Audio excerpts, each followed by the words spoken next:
Vaccines have been making a lot of headlines over the last 5 years. First, because of the remarkable speed with which the COVID vaccine was developed, and more recently, because of the Trump administration's hostility to vaccines.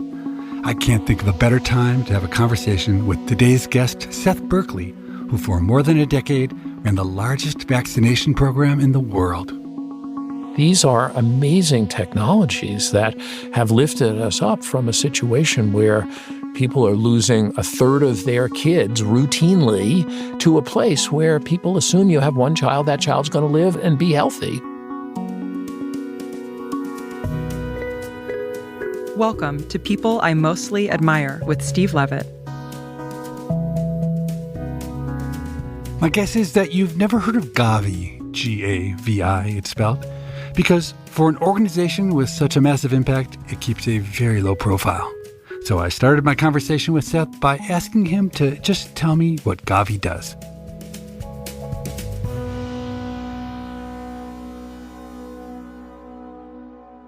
Since Gavi was set up, it's vaccinated over 1.1 billion additional children. I say additional children because obviously many children get lots of vaccines. It's credited now with having saved more than 20 million lives, if you include some of the work done in COVID. But it doesn't just do routine vaccines. It helps build up health systems to be able to deliver these vaccines. And it's responsible for providing vaccines to about 60% of the world's children. It also is holding stockpiles of vaccines that are used to prevent epidemics as well. So lots of different activities working across the world. It's easy for people to lose sight of how big these numbers are.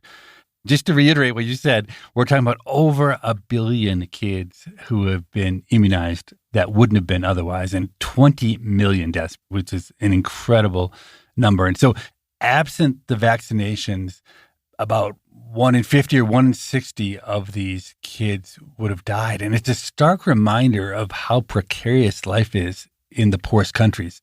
Even with the interventions by Gavi and others, a child in sub-Saharan Africa, if I'm not mistaken, is 10 times more likely than an American child to die before his or her 5th birthday. That is correct. And I think we have to go back in history to really understand this. Thomas Hobbes, a philosopher in England, said life is short and brutish, and he certainly was right. The natural death rate is something like 350 out of 1,000 kids will die. That's what nature puts in front of us. And it's been the use of science and technology that have changed those numbers. Today in the U.S., that number is over 5.2 per 1,000. Very, very low number, but it's still higher than it is in other countries. And of course, in some countries in Africa, to your point, the numbers still are much, much higher than that, although not at the level anywhere in the world that they were in a naturally unconstrained environment. And just to get a few more facts on the table, what's the rough cost per child of delivering the schedule of vaccines? Yeah, so the whole purpose of Gavi originally was that there were new and powerful technologies that were being made and made available in wealthy countries at very high cost. And as a result, they weren't getting to developing countries. You can argue, given the poor state of the health systems, that they're even more important in those countries. The WHO has 11 vaccines that they recommend for all children everywhere in the world. There's other vaccines you are recommended if you live in certain areas. But for those 11 vaccines, in Gavi, the cost is around $24 for one child. $24 for 11 vaccines? For 11 vaccines. You got to be kidding me. But if you use the equivalent vaccines in the United States, it's $1,300. We were able to, through bulk buying and working with different companies, expanding the manufacturers, we were able to reduce the price by 98%. So $24 is so small that I'm having trouble even wrapping my head around it. Is that the cost of the physical material of the vaccines? Can't include the cost of the delivery, the needles, the healthcare workers? That is correct. That's the cost of the vaccines. But some of these countries, they're spending $20 on healthcare expenditures for a year. So cost becomes much more important for those countries than it is for places that have a much larger budget for health-related issues. So again, going to the numbers and trying to do some quick calculations, it's almost absurd, right? At the cost of $24 through the vaccinations, and there's a 1 in 50 chance that it saves the child's life, and you multiply those together, and it's costing something like $1,000 per child life saved, which is, in the world of philanthropy or in the world of public health even, it's a kind of return on investment that is just mind-boggling compared to most of the things that we're doing, right? Absolutely. And the calculated cost benefit for this is for every dollar invested, you get a $21 return.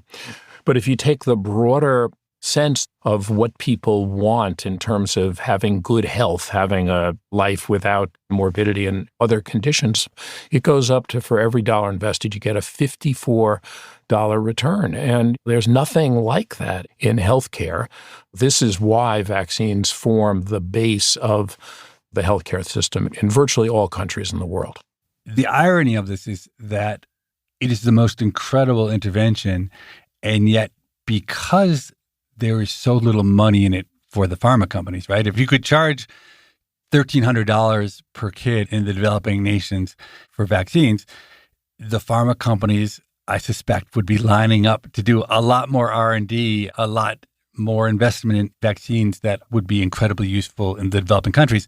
But because there's no money there, I suspect there's been a systematic underinvestment in vaccines and R&D over the last 50 or 60 years. Is that an accurate statement of what's happened in the industry? So you're absolutely right. If you're looking for a vaccine just for a disease in the developing world, there aren't the incentives. But the dirty secret here is, let's say you're making a vaccine for the United States, which they can charge a lot of money for, but the volume of vaccine produced is quite low. Our argument to them at the beginning was, listen, if you provide vaccines for the rest of the world as well, a couple of things are going to happen. First, you get economy of scale. And so those vaccines, as you're producing more and more of them, the cost of goods sold go down for the vaccine. So you'll be able to make more money in your primary markets. But second, now you've got middle-income countries and you've got low-income countries. And if you're providing vaccines there, you're making something in those vaccines as well. So your net profit is going up. And of course, what you're doing is also preventing those diseases from killing people in a humanitarian sense, but also from spreading from these countries. This is a real win-win situation. I mean, look, the Pfizer pneumococcal vaccine, it's quite expensive in the U.S. Well, they're able to provide it to us at 95% reduction. They're not losing money in that circumstance. And over time, they're able to reduce the price because they get this economy of scale. Now, they increase the price in the U.S. because they can, but they end up doing good and enormous pride for the workers and shareholders, saving lives, but at the same time, increasing their overall return on investment, which is obviously an important thing to do. That being said, I still suspect that these companies don't try nearly as hard as they could. Let's take malaria, which I think is a good example, because there finally are vaccines for malaria. Absolutely. After, 50 years of knowing that we would like one. This is a disease that kills, I think it's 600,000 people a year around the globe. If malaria was still endemic in the USA, when do you think we would have gotten the first vaccine? 1990, 1970?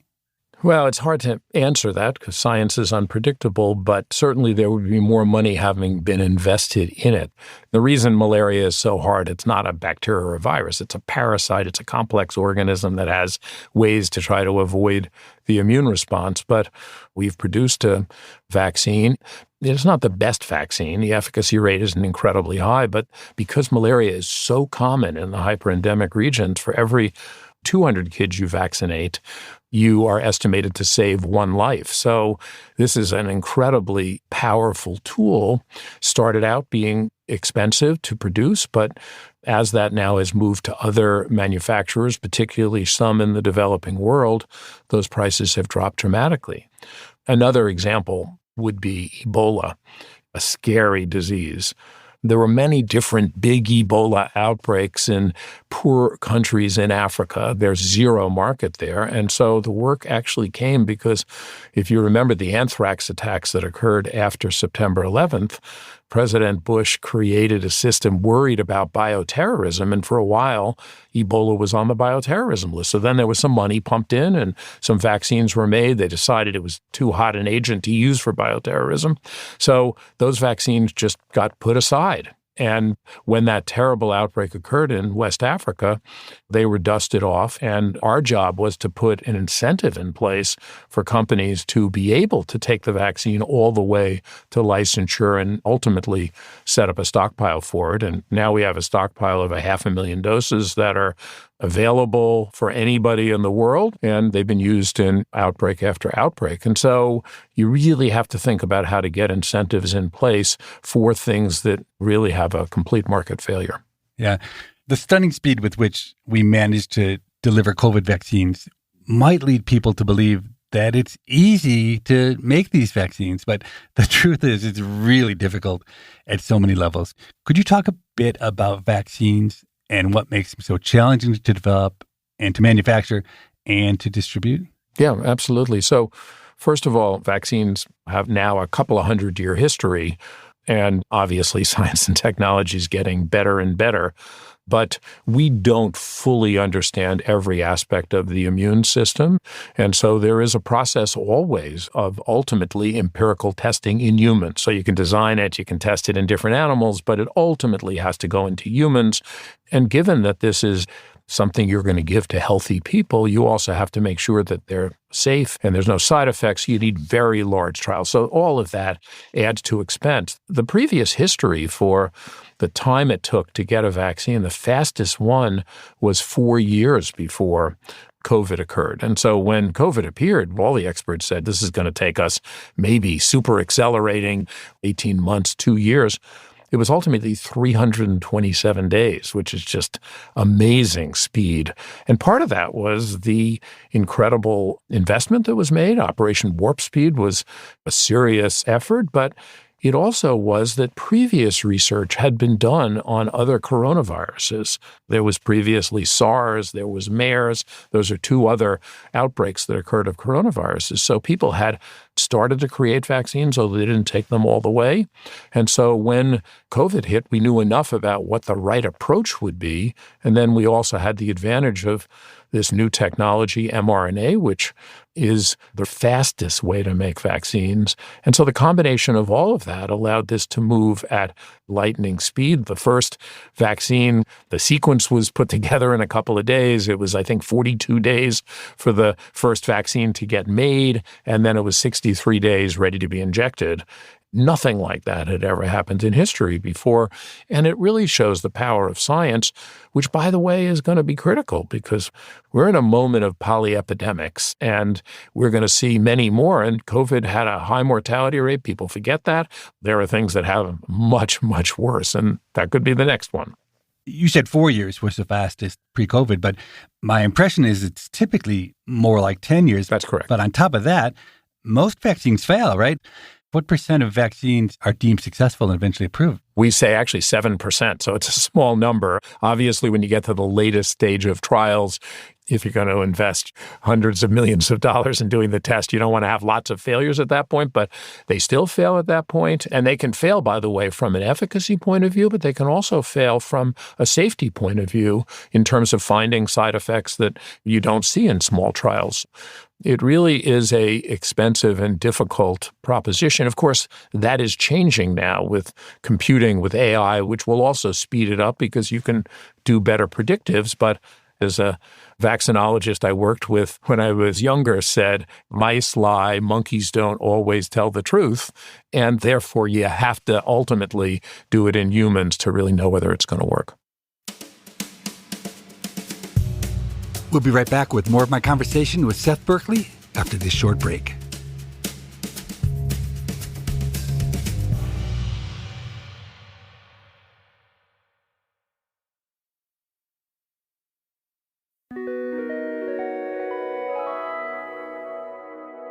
We've been focusing on the science behind creating the vaccine, but most vaccines are alive, right? And so the manufacture and the distribution is no piece of cake either, right?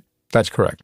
Put mRNA aside for a moment. Before that, vaccines were living things, or they were grown and then killed, or a piece of it was grown and then attached to something to be used. The quality assurance and quality control is extraordinary. It's very different than a drug. You, Steve, in your garage, you could make a drug. And as long as it was chemically pure and met the chemical standards, you could say, okay, I got the drug. For a vaccine, you can't do that because it's a living thing. So what you have to do is manage the process. That's why there are so many expensive, difficult steps, and you can't change anything once you get it right. In other words, if you change a solution you use in it or a different type of equipment, you have to retest to make sure you end up with the same vaccine. And so it's a very expensive, complicated process. And then usually vaccines have to be kept in cold, so-called cold chain, 2 to 8 degrees. Some of them have to be in minus 20, a normal freezer. And then the COVID vaccines, the mRNA vaccines, needed to be in an ultra cold chain, minus 60 to minus 80 degrees, which, as you can imagine, is hard in many places. In the tropics, in the developing world, places without electricity, it raised a whole nother set of complexities that we had to deal with.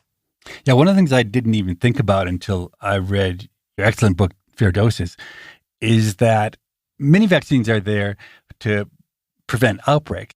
Take Ebola. You talked about Ebola earlier. So most of the time there's no Ebola around, so you can't really run a clinical trial to figure out whether the vaccine works.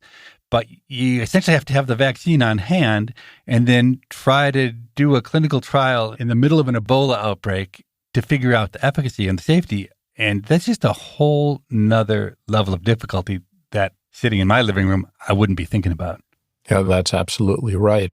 At the end, it's all a money game. So let's just go back to Ebola. So you have a couple of candidates you think are potentially promising. You can produce those vaccines. It's not incredibly expensive to do that. It's a few $1 million. It's not nothing. You then put it in a vial. There's going to be a shelf life for the product. So call it 1 year, 2 year. And then if you don't use it in that period, you have to destroy it and remake it again and spend a few $1 million. We're talking about a few $1 million for protection of the entire globe. It's an unbelievably good buy to go ahead and make that vaccine and have it in vials ready to go, knowing that you're going to throw it out. But the mindset in the development community was, of course, we can't waste money under any circumstances. And they would keep these vaccines or these prototypic vaccines in bulk storage, not in vials. And so then when an epidemic would occur, they'd say, okay, we have to now fill and finish, which is the term we use. That means putting it in the vial and doing all the testing to make sure it's sterile and everything's perfect, and then get the permits and send it out. We have to think about these agents as a risk for the world, and you want the world prepared for that. I also want to talk about the attempts to get a vaccine for HIV/AIDS, which I know is something very close to your own heart. You spent a lot of years personally. The scientific community's been at it for 35 years, and we don't have one. Do you think an HIV/AIDS vaccine is coming, or do you think it's somehow just beyond us? Well, first of all, I'm an optimist and I believe in the power of science. So the answer is, of course, I think it's coming. But one of the tragedies is there has been an attempt, and it's really promising right now, and a lot of that work just got cut for no apparent reason. And we may see a further outbreak of HIV now that some of the treatment programs and others have been shut down. We may see more spread of virus. We may also see resistance of virus, and it may be an increasing problem again. And so we still need a vaccine. The problem for HIV, which is different than other agents, is in essence, when you get infected with HIV, you get infected with 1 or 2 viruses. Just a teeny amount. But as it reproduces, because it's a retrovirus, it makes mistakes in its reproduction. And so within a very short period of time, you have millions of different viruses inside of you. And so they're all HIV, but they're different strains. And so the body does make an immune response, But because the virus is constantly changing, you're constantly getting around it until it exhausts the immune system. What's interesting is that people produce something called broadly neutralizing antibodies, and those are antibodies that can neutralize a large number of strains. And people said, well, what if we started to try to make these through a vaccination campaign and give not one vaccine 3 times, but give, let's say, 3 different vaccines that begin to produce these types of antibodies. So that was the program that was underway. It was a really slow program because, as we've already discussed, it takes 5 years, 10 years to make a vaccine. Progress was being made, but we'll have to see it when it all shakes out, whether that will continue.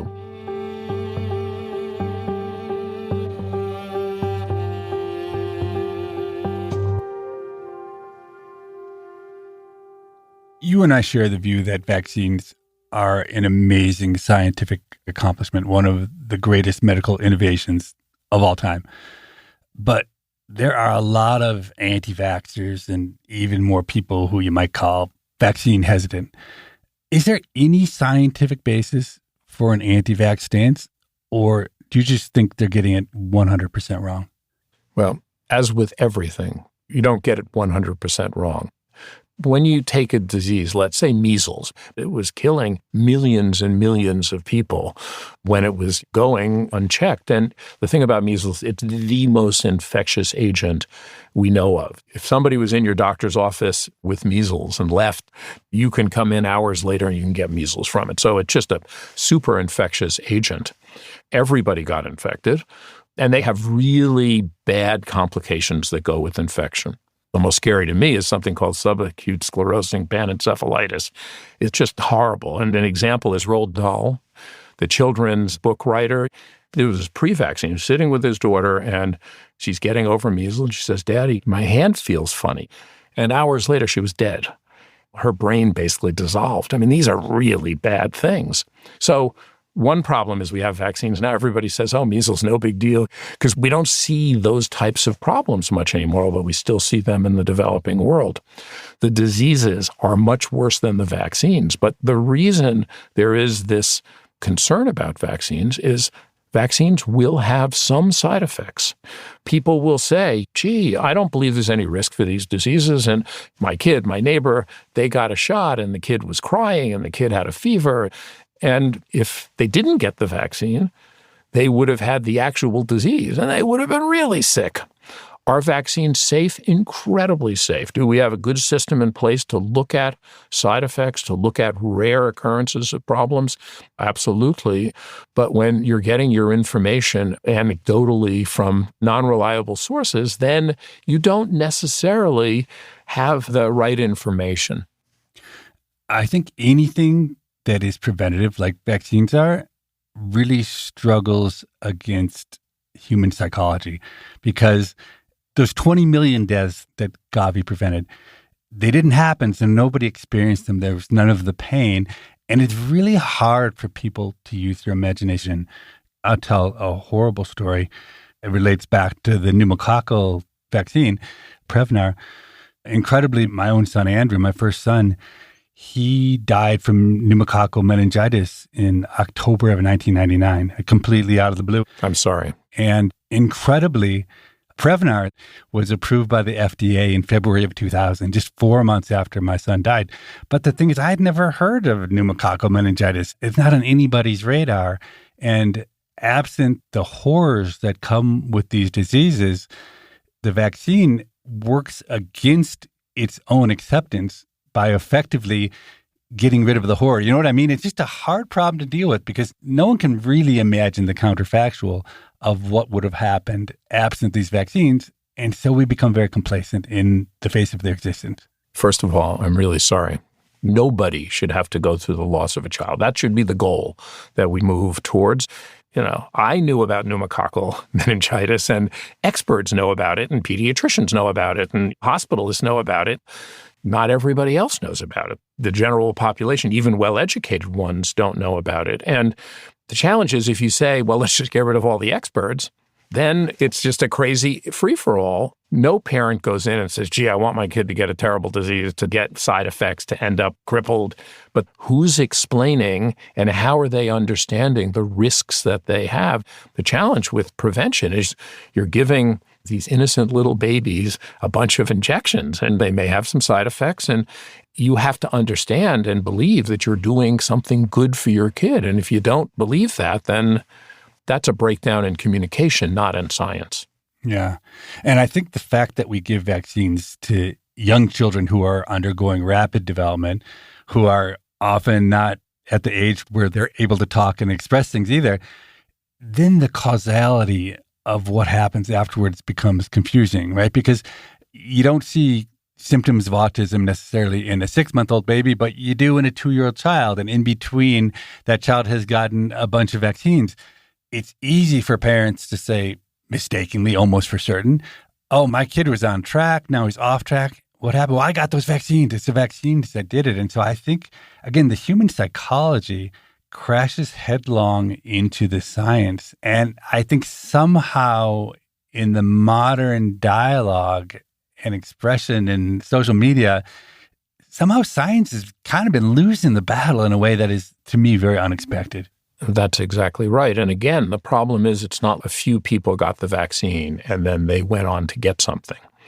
What you're talking about is for, let's say, the measles, mumps, and rubella vaccine, basically everybody has gotten that vaccine. So anybody that's going to get anything is going to have had that vaccine. And some will get the vaccine the day after they get the symptoms. Some will get it the day of, the day before. But your point on causality, because what happens is any parent who has a kid with some bad outcome, they're like, oh my God, did I do something wrong? How could I have prevented this? It's easy to point to something that happens. But of course, we know now that some of it's genetic and there's lots of potential things that can influence bad outcomes. And given the concerns, vaccines have been studied over and over, large studies. What you need is broad data analysis. And that is a global public good that we have to have and put the money into, doing the studies, doing the work to continue to understand what's happening, both with vaccines, but also to better understand these diseases.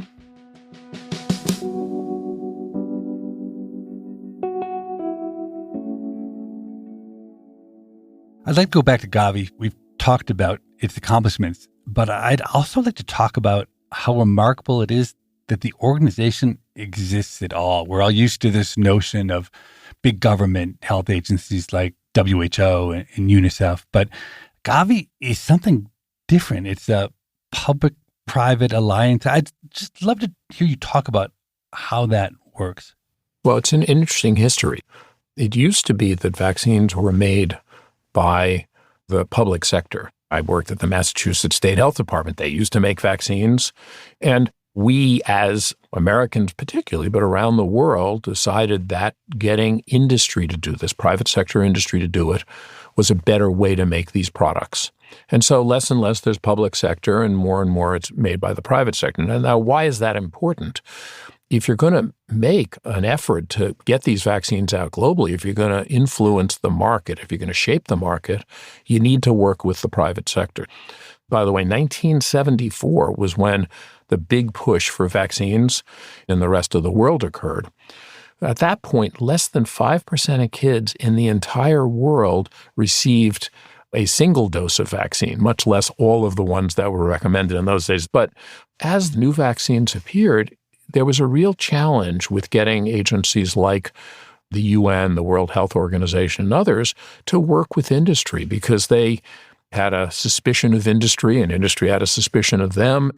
So by the time Gavi appears in 2000, it's an experiment because there have been failures before. It started really small. And its real role here was to work with industry to try to convince them to make those vaccines. and to set up reliable purchase mechanisms. Because the other thing is, if you have a poor country says, yeah, I want to buy some doses this year and I have the money, but next year I don't have the money, the year after I might have them, it doesn't work. So how do we build a system that allows enough consistency that companies say, I want to invest in this? And so we were able to grow high quality manufacturers in the developing countries because we created a marketplace for them. And so it led to the volumes of vaccines we talked about and also the reduction in cost. Also, with vaccines, it's really important that you don't stock out because you set a program up, parents get educated, they want their kids to be vaccinated. You can't have them come to the clinic and have no vaccine. So one of the things that we look very hard at is supply security and making sure that there is adequate quantity for the population that wants it. This is really the secret sauce that went into creating this public-private partnership. We live in a time now where there's a lot of hostility towards the ultra-rich, but I have the sense that if it weren't for Bill Gates, both his money and his vision, Gavi wouldn't exist. Is that an accurate statement? Certainly, he was a major player. He read a report that I was one of the authors of called the World Development Report. He read it twice, and I think the authors read it twice. Nobody else did. It was by the World Bank, and it made the case of cost effectiveness of vaccines. And he said, why do we have these in wealthy countries and not in developing countries? There was some movement, but he put $750 million into starting a new program. Nothing like that had ever happened before. I ran the health programs of the Rockefeller Foundation in previous life, and we were the biggest foundation in global health, and my budget was about $15 million for the world. So he played an incredibly important role in focusing everybody's attention on moving this forward. Now, of course, at that point, he was the first big investor, and today he's about 15% of the support of the organization. We were able to build up a global consortium of donors to provide the financing to bring these vaccines to, as I said, the poorest countries in the world.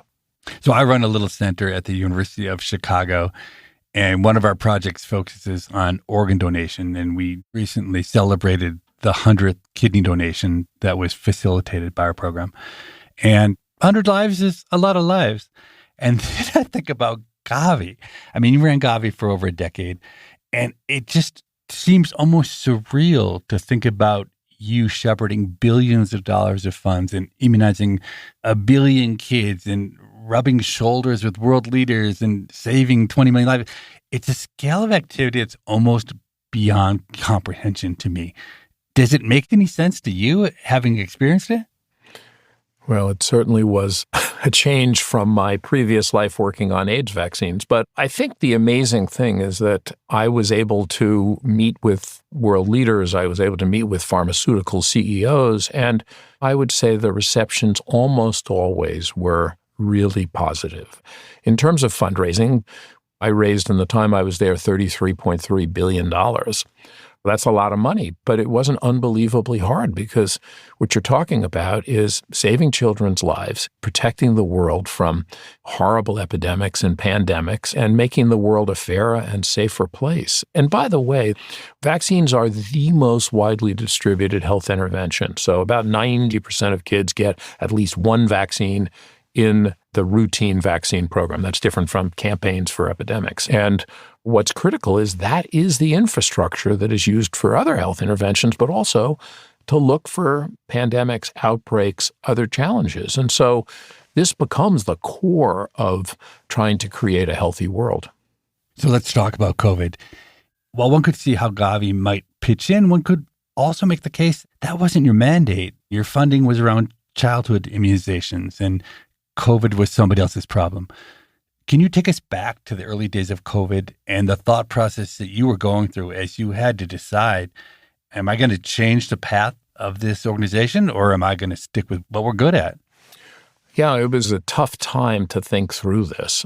You may remember the original descriptions of what was ultimately known as COVID started out at the end of the year in 2019 going into 2020. And so we were at the World Economic Forum in Davos, and the question was, is this the big one or is this just a dress rehearsal?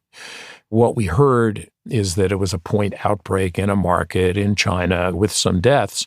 But, we also have informal systems that we listen to where people report. And we were beginning to hear some quite disturbing rumors that maybe there was person-to-person transmission. And given that moment, I thought that we should begin to get prepared. And luckily in Davos, Richard Hatchett, who runs the organization called CEPI, the Coalition for Epidemic Preparedness Innovations, which was set up after Ebola to try to have an organization whose job would be to make novel vaccines for diseases in the developing world of epidemic potential, was also there. And he and I got together and said we should move forward as if this is a big problem.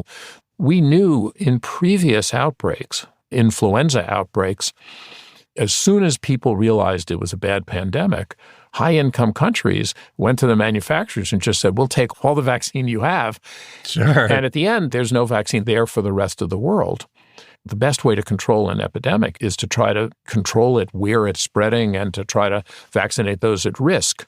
And so we knew going in that if we could start a more global effort, that would make sense.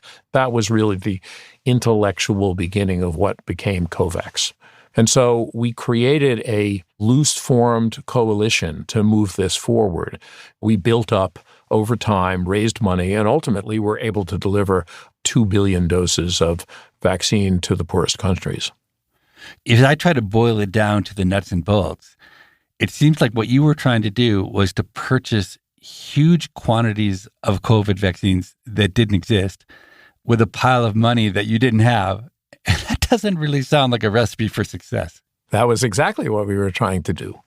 We didn't know whether any vaccines would work. We already said that, 7% is the kind of success rate you normally think of. So you could invest a lot of money in a bunch of vaccines, none of which would work. And had we had the money, we probably still wouldn't be able to get in front of the line to get the first doses, let's say, from a manufacturer that would get national pressure to have it in that country.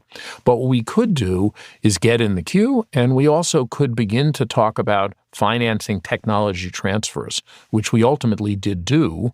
That became important because as we expanded the manufacturing of vaccines in reliable places, then we got to larger volumes, which took some of the pressure off, which meant we could get the vaccines out to a broader group of the population.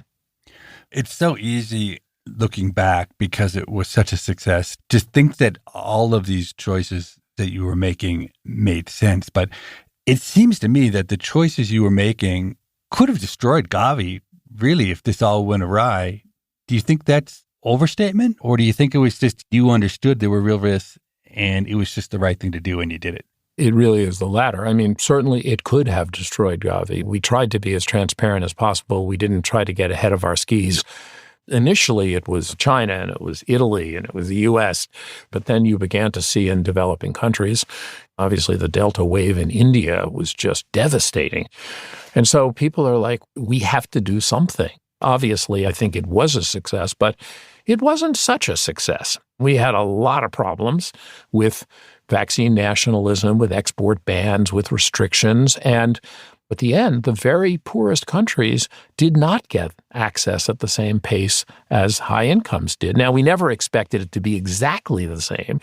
The lowest income countries in 2021 only had a few percentage of people vaccinated.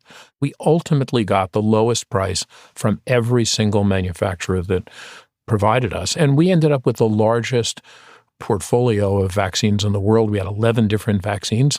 I think we did the best we could with what we were dealt, which is why it's so important to learn the lessons from this, because we need to do better next time. If we have an agent that has a 40% mortality instead of a 1.5% mortality, the panic will be just that much worse. The people doing modeling suggest that we have a 50% chance of having a COVID-like pandemic in the next 25 years. That's a serious number. And as I said, it could be a lot worse. I had Monsef Slaoui on the show. He headed up Operation Warp Speed. I know Monsef well. And I asked him the same question about a gamble because he had to pick which companies to put the money behind. And he had an interesting answer to me, because it seemed to me like putting all this money behind mRNA vaccines, which hadn't been proven before, seemed really risky. But he seemed, at least ex post, to think that it was just totally obvious to him that these vaccines were going to work. He had seen them around. He knew that they were ready to go. And that was interesting to me to understand how clear it was that this new technology would already work. Was that your sense also at that time, or did you have more skepticism about whether mRNA would be the answer? Is mRNA the best vaccines for COVID? That's a question even today. The issue is no other vaccine can occur that quickly, and it's the speed that really matters. And during a pandemic, hours matter.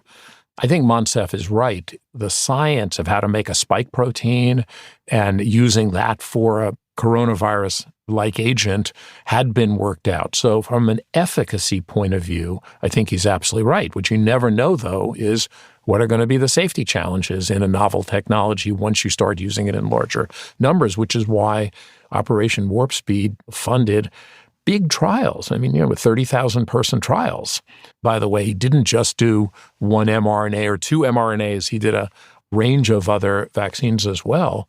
I think that has to be the way you move forward in these circumstances. But the challenge is educating your politicians and others that some of this stuff just isn't going to work. And it's part of the cost of doing business in an emergency to have that redundancy. The military, it's part of the cost of what they do to have multiple different systems, and they may not all work, and we accept that in that circumstance. And yet the evolutionary certainty of this as a way for people to get sick and die is even higher than it is with the military risks. Yeah, it's a great example, because with the military, we're on constant alert, right? We've got airplanes in the air, we got subs all around the world, just in case something happens. But that mentality has not caught on in public health. The idea that we would be ready at any moment to go from 0 to 100 somehow has not managed to take hold in public health. Frankly, I'd take 0 to 20, but that's exactly the point. We're not where we should be.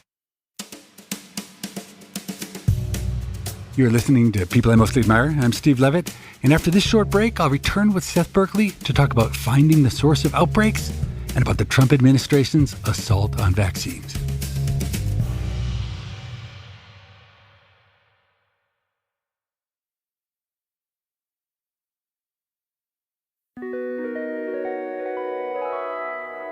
In Seth Berkley's book, Fair Doses, he describes a couple of times early in his career when, working as an epidemiologist, he was tasked with trying to understand an outbreak. I'm really intrigued by the kind of detective work that goes into that investigation. So I asked Seth to describe how epidemiologists find the source of a mystery outbreak. I was going to do an academic career. That's what you do when you're at a Harvard teaching hospital. But I was really attracted by the Centers for Disease Control, and I ultimately ended up in the special pathogens branch. And the thing that CDC does is it trains people to be disease detectives for the whole country. And they don't stay at CDC. They work in state health departments, city health departments, all around. And a particular outbreak was really interesting. We got a call, and it was these burns on people in the grocery stores. And so you go out to do an investigation, you meet the people, you ask them questions, and you notice that more of them were produce workers and baggers. And so then you're saying, okay, well, maybe it's some exposure to something in produce. What you do traditionally is you do a study and say, okay, who's handled strawberries and who's handled potatoes and whatever. And turns out that if you're working in the produce department, you're handling all that stuff. So you begin to see some differentiation, but it's not very dramatic. And at the end, through a lot of sleuthing, we were able to figure out that it was an exposure to celery. It turns out that they had a super brand of celery that was beautiful and big and healthy looking. And it turns out that it had been bred to do that. But there's a chemical in celery called a furanocoumarin, which in very large quantities can actually be carcinogenic. And it sensitizes the skin to ultraviolet light and can create burns. We figured that out, and then we did a little study, and it turns out that it was in grocery stores all over the place, and nobody else had reported this. But when you asked, they were like, oh, yeah, that's weird. We have, guys who had it. The celery ultimately got pulled by the manufacturer, but it turned out they started reselling it under a different brand name, same celery, because it's not a genetically modified organism. It's just bred. It was great celery. So it's a crazy story. Before COVID, when I thought about epidemiology, I thought about exactly what you're just describing, right? A data-driven field that's filled with Sherlock Holmes types who are out there figuring things out. But at least my impression when COVID hit is that what most epidemiologists actually did was something very, very different. They were more like macroeconomists in the sense that they worked on abstract models. And they didn't seem very interested or very able when it came to trying to answer the most basic factual questions about the transmission of COVID, or even diseases that had been around forever, like the flu. It seemed like we knew very little about the facts. Even at the end of COVID, I'd say, how much do we know about how well did different masks work, or how infectious were people with no symptoms, or would ultraviolet light kill the virus? It felt to me like epidemiologists were not really seriously trying to tackle these basic questions. So I want to ask you, as the kind of Sherlock Holmesy epidemiologist, do you think I got the wrong impression, or do you think there's a divide in the field and most of what people do isn't at all what you were doing? First of all, it's quite clear you need different disciplines.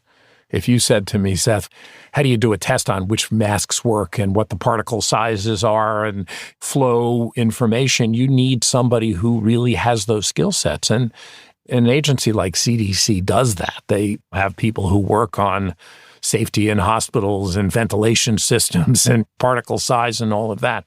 What you need to do is bring all that together. But you're absolutely right. At the beginning of the pandemic, you're in this ridiculous situation, which is we don't really know anything. And you need to do whatever you think is smart. You start out, you wash hands, and eventually you wear a mask, and what density does it need to be? And then you say people ought to be 6 feet apart, and you say, where's the data for 6 feet? Well, there is no data, but it's a reasonable distance. So you're doing the best assumptions. Now, what you want is an iterative process where you learn and you figure it out, and then you re-put out your recommendations. You have to be careful, though. If you're changing the recommendations all the time, then people say, well, you don't know what you're talking about. I'm going to ignore everything. That's the challenge that the public health groups have. Now, what changed in COVID was the unbelievable partisan behavior that ultimately came up. I like to think of public health as nonpartisan. It's about science. But all of a sudden, this became a political issue. And that became a tragedy because that then changed the behavior even more, because how honest do we want to be? We're going to be attacked for this. And I think that has been a really, really destructive effect. What you ultimately want is groups that just bring the best science. Then it's a political decision. Do you follow the science? Do you mandate it? Do you not mandate it? Do you just suggest it? But if you don't have the science, then what are you standing on? As I watch what's happening in the Trump administration around vaccines, I'm horrified and I'm outraged. But I can't even imagine what it must be like for you. Your life's work is being partially undone in such an anti-scientific way. I guess it's very disturbing to me. Yeah, that is the horror. When we saw the beginnings of the taking apart of things, it was like, let's take USAID out to the back and put it in the wood chipper. The people who do this work are incredibly dedicated and have real knowledge. Is everything good? No. Are reforms needed? Yes. But the way you do it is you don't take a chainsaw to it. What's hard on the vaccine side is, as we discussed earlier, these are amazing technologies that have lifted us up from a situation where people are losing a third of their kids routinely to a place where people assume you have one child, that child's going to live and be healthy. So I don't think anybody would say we want to get rid of all of that. But now we're going to be in a situation where we're not going to be able to continue the science. We're not going to get new scientists to join. We're not going to have some of these available. And I think that is a tragedy. What I find bizarre, Operation Warp Speed was pivotal to the quick development of COVID vaccines during the pandemic. I would suspect it would likely be remembered by history as one of the great accomplishments of the first Trump administration. And yet they take no pride or credit for it. The NIH has canceled support of mRNA vaccine research, if I understand correctly.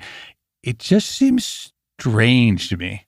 President Trump has been recently saying that he wished he could talk more about it and get more credit for that because that's, really important. And I agree. It's the great success. And tragically, when he got COVID, it was rumored that he got one of the antibody treatments. The guy who did that got fired, later on, not at the time. The decision about mRNA vaccines, one of the scientists I work with described that as the stupidest science decision he's ever heard in his career. The reason it's stupid is because of the speed issue we talked about. And that speed issue isn't just for pandemics. It's also for cancer. Right now, we're beginning to understand how to use immunology to treat cancer, not just to prevent, but to treat it. These are things that just go like a laser right to the tumors and kill them, and they're amazing. But if you have to make it for each individual patient, you got to do it super quickly before the cancer kills the patient. So the best technology is probably going to be mRNA. I think this is an amazing loss for the U.S. You would think, having come out of COVID, two big lessons that anyone would take away from it would be, number one, we should try to be better prepared for the next pandemic because speed is everything. And number two, having the capability to quickly develop vaccines is likely to be the most important form of preparation that we can probably take. But as it stands now, we are roughly doing as little as possible to prepare for the next pandemic. It's unbelievable. It's shocking me. People often criticize the military by saying they're preparing for the last war and not being forward-thinking. But on pandemics, we're not even preparing for the last war. That would be a great start to be preparing for the last war. I think that's right. And again, we don't know where science will take us. This is why it's silly to do this. I've mentioned cancer, but autoimmune diseases, other things, as we live longer lives. The whole idea is to make America healthy again. You extend life out, you invariably will die. It's likely to be a tumor or a cardiovascular disease or something else because you get rid of all the other diseases. And so do we really want to tie both hands behind our backs on working on these new diseases? It's not even the funding today because, all right, funding is down today. Maybe it'll go up tomorrow. Maybe private sector will pick up some of it. The real challenge is we're destroying the institutions. We're destroying the academic institutions. If you are a young person, do you really want to go into science knowing that you're not going to get money, you're not going to be able to have a good career? You might as well just go into investment banking and make lots of money. So you've seen so much of how the world works over the years. What kind of advice would you give to young people today who want to make a difference in the world? I think you want a career with purpose. I'm old enough to have been in a situation where we saw the best graduates of medical schools went to the city hospitals because that's really where you got experience and you could make a difference. We saw the best law school students go and work in the public defender's office so they could make a difference. If you really want to make a difference in the world, you got to go where the problems are. You should get paid a good salary to do that. You should have a good career structure, but we really need the youth of tomorrow to fix the problems we didn't fix or made worse. And to do that, they're going to need to become experts in their fields and really try to drive a better world.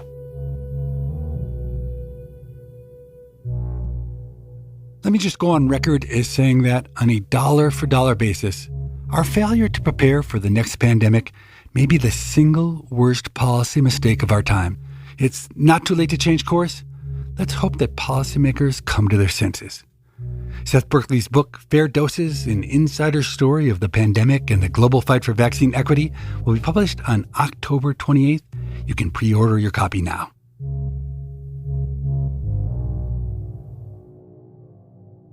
Now is the point in the show where I welcome on my producer, Morgan, and we tackle a listener question. Hi, Steve. So we got an email from a listener named Ian, and Ian tried something with his family recently. It's a little experiment that you and Sendel Mullinaten talked about back when Sendel was on the show in 2021. It's an experiment called the $20 auction, also called the all-pay auction.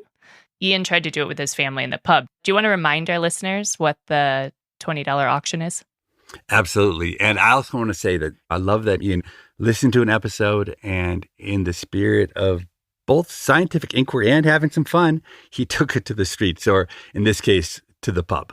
So the all-pay auction is just like a typical ascending bid auction that we're all familiar with. There's a prize that people are bidding on, and people call out their bids until there's a bid that's high enough that nobody else will go any higher. And then the auction ends, and the highest bidder gets the prize. In a typical auction, only the highest bidder has to pay. But in the all-pay auction, like the name implies, everyone who has bid has to pay the amount of their own highest bid, whether they won the auction or not. So let's say I want to auction off a $20 bill between you and Stephen Dubner, and say you, Morgan, bid $1, and then Dubner bids $2, and then you say, I don't want to go any higher than that. I'm going to stop. Okay. Then the auction's over, and Dubner gets the $20. He pays me $2. You pay me $1. And that's the end of the auction. Okay. And if you describe this auction quickly and nonchalantly, like I just did, then it sounds like all we did was make a minor tweak in the usual auction, and you can think about it the same way you always do. But in fact, it actually changes everything. So when you use this as a teaching tool in class, what usually happens? Well, so you call out a couple people from the class and you say, okay, who wants to bid one? And then somebody bids one, and then the other one bids two. And they just go 1, 2, 3, 4, and everyone's just going along. Nothing seems to really be happening until you get close to 20, because someone will say 20. And since they're bidding on a $20 bill, they think they've won it. Well, I bid 20. I didn't make any money. I broke even. The auction's over. One person broke even. Exactly. The other person is at 19. And they usually get this strange look on their face, and they think, wait a second. If I stop now, I'm out $19. But if I bid 21, is the other person really going to bid 22? No, I don't think they're going to bid 22. And so they almost always say 21. And that person who bid 20 always looks a little bit shocked. And then they think, well, wait a second. They bid 21. I could bid 22. I would still lose $2, but that'd be better than losing $20, because if I just stop now, I lose 20. So they bid 22. And what's so amazing about it is there's just no obvious place to stop. Every single time as you think on the margin, should I increase my bid or not, you are caught in a trap. And it's so entertaining for everybody except for the two people who are caught in the trap. So what's interesting is that Ian had almost the exact opposite experience that you and Sendel have in class. He was sitting in a pub in the UK with his family, his 2 children and his wife, and he had a 20-pound note in his wallet, and he wanted to teach his family a little economics lesson. And so he thought he would do the all-pay auction. He explained the rules, and he opened the bidding. His son bid £1, but kind of straight away, his daughter and wife got into a side conversation about the fairest way to bid. And he never really could regain control of the conversation. He tried to redirect them by saying, okay, £1, going once, going twice. But then he was committed to just ending the auction, and he just had to award the 20-pound note to his son. Then he realized he had another 20-pound note in his wallet, and he wanted to try again. This time, though, his son was really happy with the 19 pounds he had pocketed, and his wife refused to play.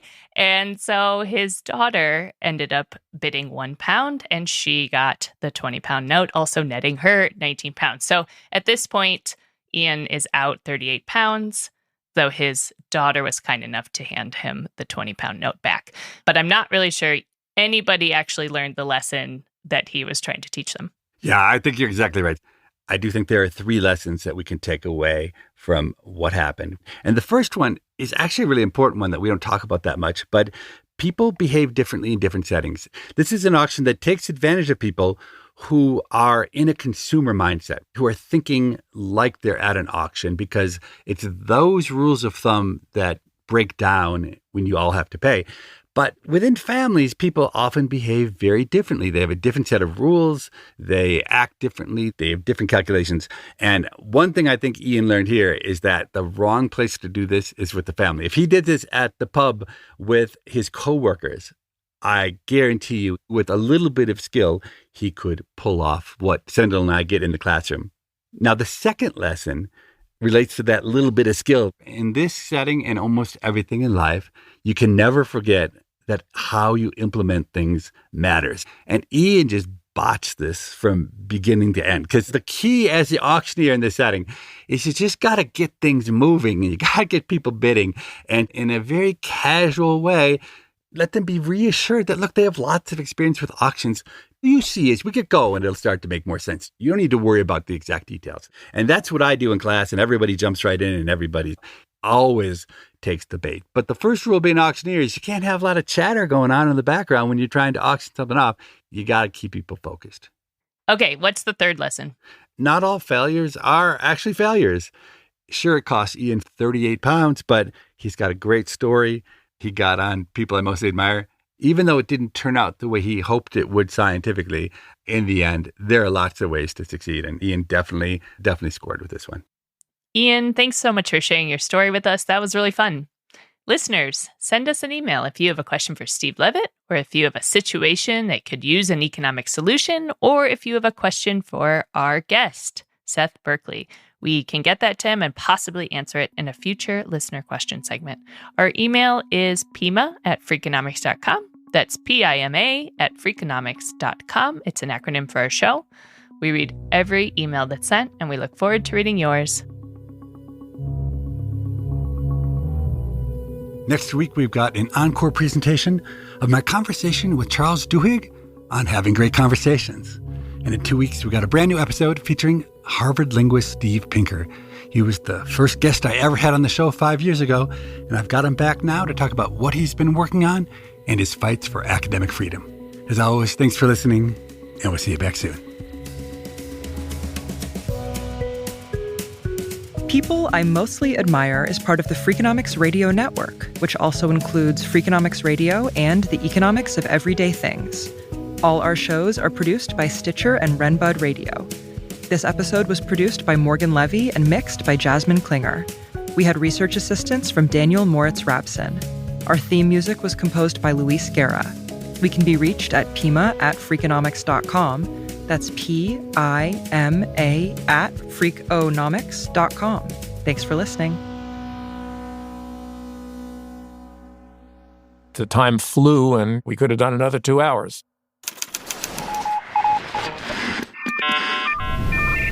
The Freakonomics Radio Network, the hidden side of everything. Stitcher.